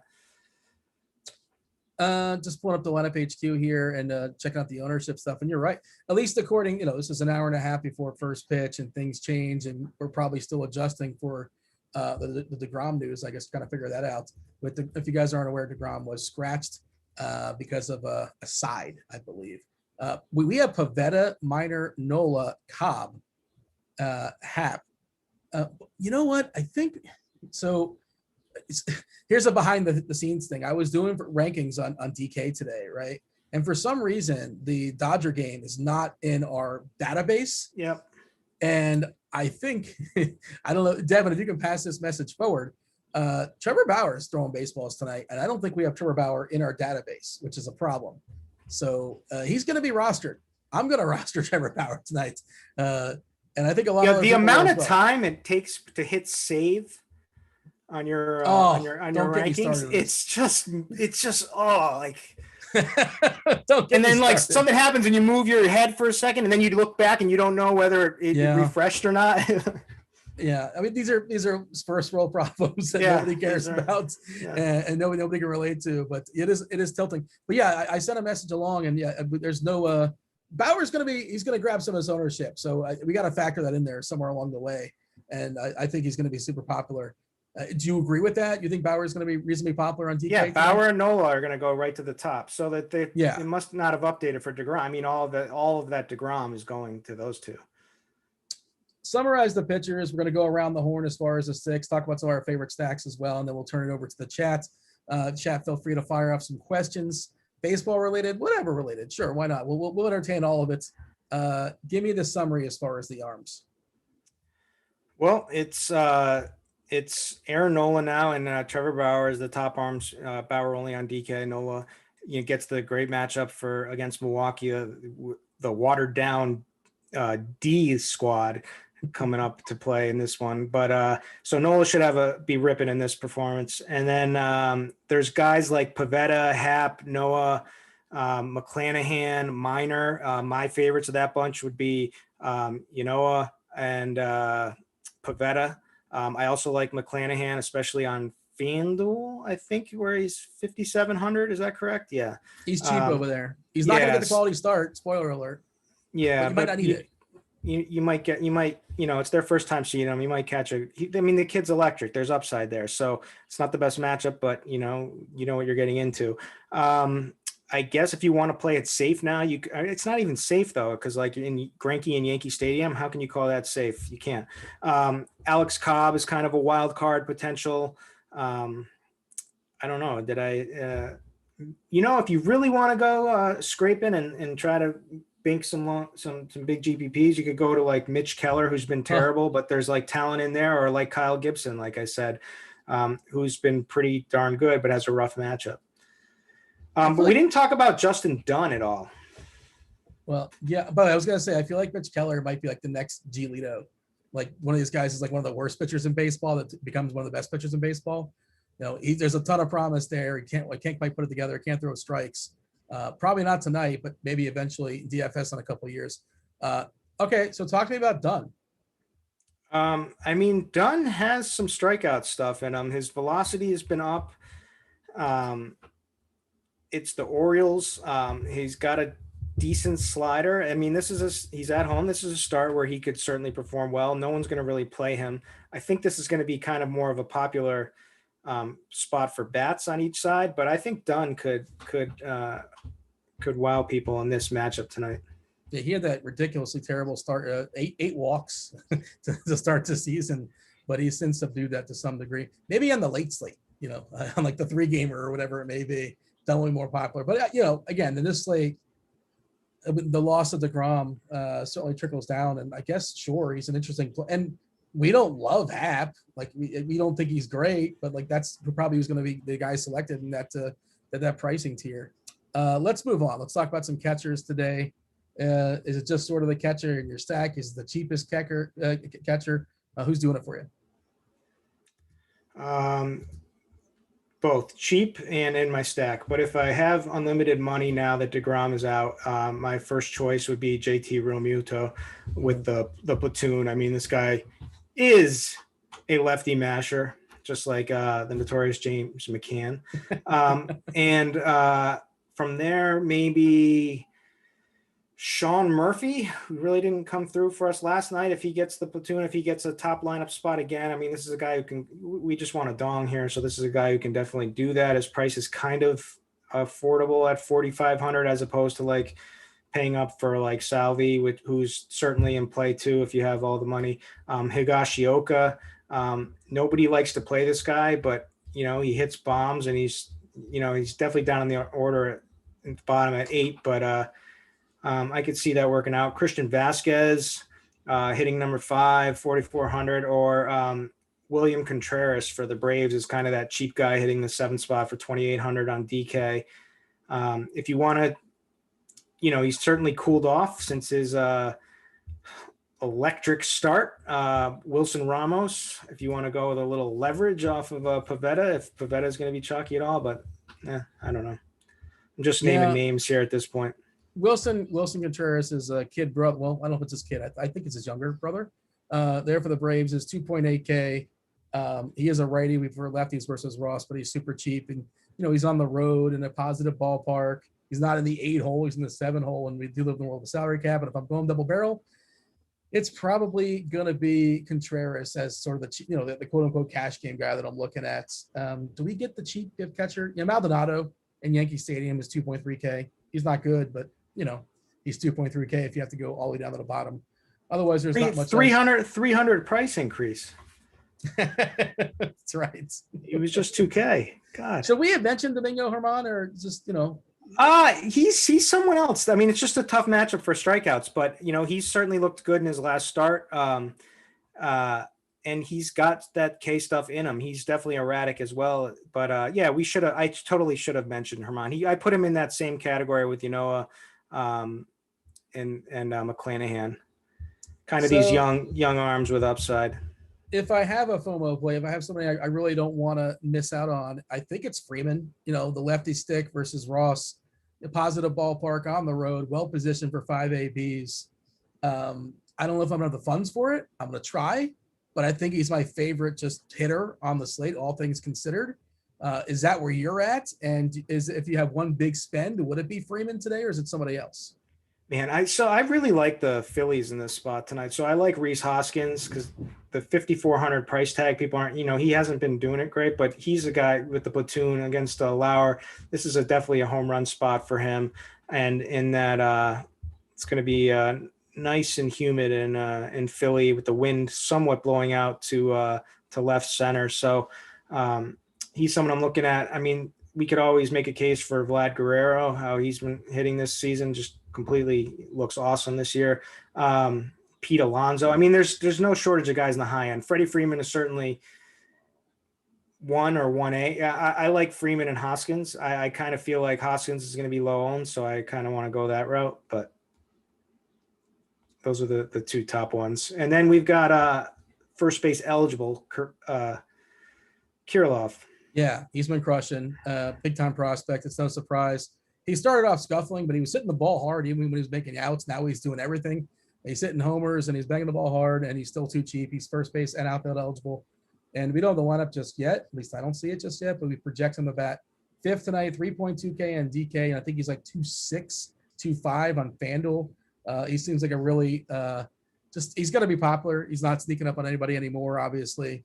And but he just makes things work for you. So that's kind of where I'm at as well as far as first base. Is there anybody in between Freeman, Hoskins, Kirilloff that's worth focusing on, or shall we jump to second base? Cheese mentioned Matt Olson because people are going to shy away from the lefty, but you're not going to get many innings out of Anthony K, who's also, I mean, Anthony, actually he's been extremely unlucky, but in his performances so far, but certainly that bullpen and this is should be majority right-handers going after K. So you're getting more at bats against right-handed with the platoon for Olson. And his price is just nice and people are going to forget to play him.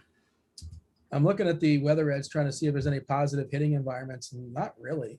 Like that's also part that's kind of baked in. And, the Dodger Cub game, we're looking at, the 79 game sample of similar weather than, seasons past.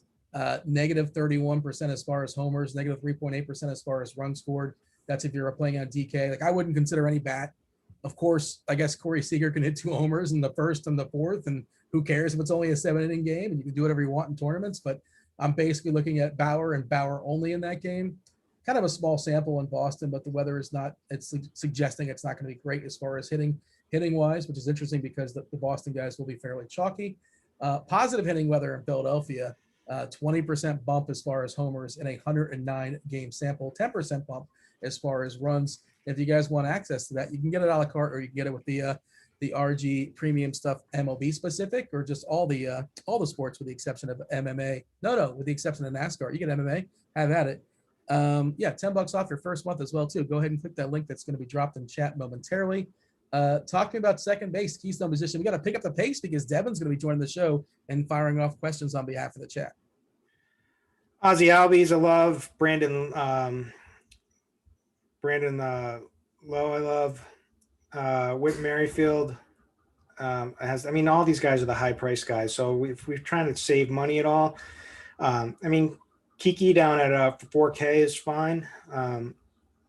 Who else? Cronenworth is a reasonable 3.9. Yeah, Cronenworth. I definitely like Cronenworth. You got to like some Padres, and after they were so poor last night. Your boy Matt Carpenter's back at 2.6K, and like I say that sarcastically, but like if that makes things work for me, if it makes everything work, I'm okay playing Matt Carpenter at 2.6K. Yes, maybe you sign off on that. I can get on board. Yeah. Again, it's not an endorsement. And if you believe Hap's a fraud, play Solak. There you go. And Hap might be a fraud. So, yeah. Hap is a fraud. Solak is in play.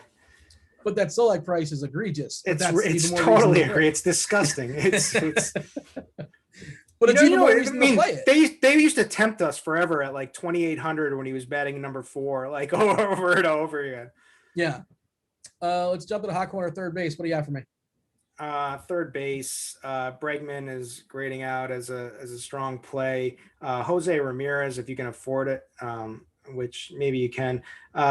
Josh Donaldson potentially swinging that looks pretty good coming back here now and swinging the bat pretty well. I love Kyle Seager tonight. Lopez is terrible.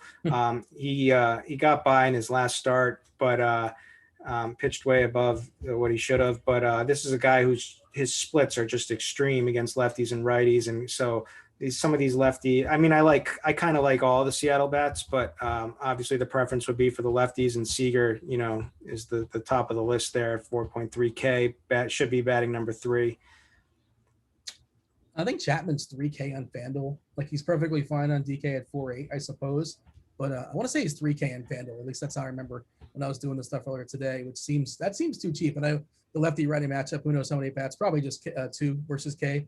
But that's good enough for me. It's a pretty good asking price. Ramirez, my issue with him is just his teammates kind of stink, But I mean, he has Reyes around him who can bang out some homers for sure. But I just don't like that Cleveland lineup. Just overall, it's really missing. I want to say it's missing Lindor, which it is, but Lindor has been a disaster this year so far. Obviously, I imagine he'll bounce back soon enough. Anything else that's worth mentioning, worth a shout out, or shall we talk about some shortstops? Alec Bohm is going deep in this game tonight, and he's 3,700. So I would consider playing him and Hunter Dozier, coming off of a monster game, but right back at it with the platoon against a suspect pitcher and a suspect bullpen behind him in the game that could go off, and is just priced nicely. So those would be the other guys that I didn't really touch on. I'm not sure if we mentioned Machado, but like Machado and those Padres, that's kind of a good segue as far as the shortstop position, because Tatis, are we interested in Tatis tonight? Always. I mean, of course. Do we have money for Tatis? That's the more important. That's the question. I don't know if I can afford him. It's the problem. Correct. What the hell is going on with Lindor? I don't know, man. Just counting that money every night makes you the Mets just mush you, man. They're just a mush organization. But I love them. I feel like he's gonna be fine. Like I'm not ready to freak out. It's only been a month, whatever. I assume he's gonna be okay, and he is. Depending on where you're shopping, I think FanDuel's got him down to 3K as well, which is he's like $8 on Yahoo. Yeah, and you probably keep playing him and keep regretting it. And I keep losing. I wonder why I keep losing. Wait, how do you not? I got a deal on Lindor. It's $1 above the floor. Like Yahoo is more reactive on you. I mean, I'm telling you, this. Oh yeah, Nobody's more reactive than Yahoo to what you've done for me lately. Yeah, nobody. There's always some goofy prices over there, especially when it's like the rookie's first game, he hits a homer and he's $27 the next day. Hey, nobody's gonna play him. It's contrarian. I always like Turner. I know you like it, as well. I just love players that can get there multiple routes. I prefer him on the road, but he's in a good ballpark anyway. I don't know if I'm going to get there. I think he's fine. FanDuel, I think you can play these Yankees that are still really, really cheap. I don't necessarily want to pick on Greinke, but Torres or Shella, you can get a really cheap Yankee stack if you want it, and get a top-tier pitcher as well. It's not that hard to make that happen. Knock out the outfield. Again, we're going to turn it over to Devin in just a minute. He's still compiling questions in the chat. Fire up some questions. We're here for the next 10-ish minutes or so. Give me some outfielders or bring Devin in. Austin Meadows leads the way for just the price play on pretty much all sites. 3,700 on DK. Batting second. Cobb struggles with lefty power, plus the ballpark is that's a decent spot over there for him to hit one. So you have to like him. Acuna and Trout are the top if you can afford them. Jordan Alvarez with the short porch in Yankee Stadium, 4,700. I mean, that feels like a dong, but I don't know. Who else? Ozuna. You mentioned the Mariners. You got like Haniger, right? I like Haniger. I played him in cash last night, and he came through for me. I also like Lewis, Kyle Lewis. I think this Mariner stack goes off tonight. Like, and that's crazy to say, but I like Lewis, Seager, France, Haniger, Dylan Moore. I like all these guys. That's a good segue. And I should also say, you mentioned Alvarez. I don't mind Tucker either. It's another potential, lefty there in Yankee Stadium, short porch, yada yada. 3.1. And you know what? His StatCast stuff is he's been extremely unlucky. He hasn't performed, and they put him down in the lineup and whatnot. But there's a lot of signs for optimism with him. I dug into him like a few days ago, so I'm totally comfortable playing him. There was this Don Mattingly quote the other day was talking about like the exit velocity and like almost like poo-pooing on it. Like I think, yeah, who wants players to hit the ball hard? Whatever.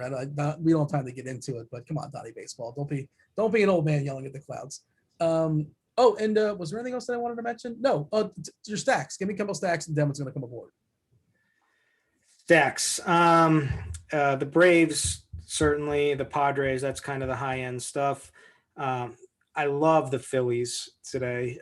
So I should probably update my expert rankings if I didn't. But Phillies are definitely one of the top ones for me. The Mariners are kind of like my sneaky one that, just aren't going to be very popular. You get the late night hammer. I think Lopez is going to self-destruct in this one. So that's where I'm looking. I mean, I guess you could play the Red Sox because, that's a lineup that could do a bunch of damage. Yeah, other than that, I'm not so sure. I don't really feel confident in playing the Yankees. Yeah, that's about it. I mean, what do we think about St. Louis now against Miguel Castro game, right? In the bullpen? Yeah. I assume bullpens are not as bad as people think they are. Like, it's one of those misconceptions. It's like, it's a bullpen game. Well, a lot of times they're matching up based upon who's coming in, and sometimes there's a pretty decent long man, and it's sort of case dependent. And the average with the ERA of some bullpens are better than many pitchers. If you want to just do that. So, and the New York Mets lead the way with a 3.22 xFIP, best in baseball. Their bullpen. Yeah, so it's just one of those weird misconceptions. People are just going to beat up in that bullpen. Now, if you're up 7-0 on a team and they're going to bring in the weaker arms, and then now all of a sudden they're vulnerable, right? So yeah, it's a whole conversation that's worth having another day, I suppose. But Devin, we teased you enough. What up, D-Train? How are things going in your world? Oh, I'm good. I'm just really trying my hardest to not play armchair psychologist with like MLB. I'm hearing dongs, long men. Just there's so much here to unpack. Well, someone's saying he feels like a dong, and I'm saying you're feeling dongs. We feel and we tease them, right? Yeah. I've been rewatching Sopranos lately, so I feel like I can be an armchair psychologist. Devin? Don't disappoint me. Did you ever watch Sopranos? Nope. I will say, I'll bring it back, though. You were talking about There Will Be Blood in the pre-show. Yes. I'll do you one better. When I was in film school, I actually had to do a directing workshop scene from that movie. So I actually, I even got, deeper than watching the movie. Paul Thomas Anderson. It's an incredible film. Incredible That's a good film. one.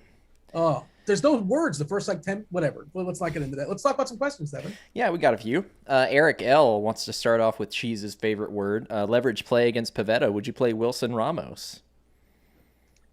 You know what? I said that on the shows. Exactly. That was my one leverage play. You go. So there you go. But he's certainly cooled off since his hot start. And I guess we'll do Dean Cash, Kirk, GPP. You guys like that? Sure. All right. Morningwood, friend of the show, wants to know DK tournaments. If you start with Bauer and Nola, who's your next man in? So for a bat? I would assume so. Kirilov? Yeah, and Meadows. And then try to make some stack work. You could play Tucker? Yeah. But I'll just say this, this is like a 2-3-2. I'm almost definitely not going to have 5-3 stacks tonight. I don't love any team. So I'm going to have pieces. That's the way I'm doing it tonight, Kirk Tees. We'll jump to this question from because that's related to this one. Why does it seem like full stacks aren't the way to go on FanDuel anymore? More like 2 to 3 mans these days. Well, I mean, look, the way it's set up, the correlation actually is better for FanDuel. FanDuel, it is all about stacking, but sometimes it's just a little tough, and you just throw the guy who's cheaper and can hit the dong, There it is again, Devin, with that There word. you go. Yeah, just a little flag pops up in my head. Yeah. It's a good visual. Look, Elliot you're in rewarded chat. for going 4-4, but like again, you can absolutely go 3-3-2. You can go 4-2-2. You can do all that stuff, and yes, at the end of the night, you can pick like 6 different guys on 6 different teams that like have tournament winning performances. But it's also really hard to pick 6 individual guys on 6 different teams that all did it by themselves and they weren't benefited because their team went off as well. There's different ways to get there. But Wow, I wouldn't. what do we do? discourage it. We can't play Kirilov. I was gonna tonight. say, He didn't yeah. make the lineup. Oh, is he Seeing it not in playing chat. baseball this evening? He is Not in the not. It's lineup. Jake Cave.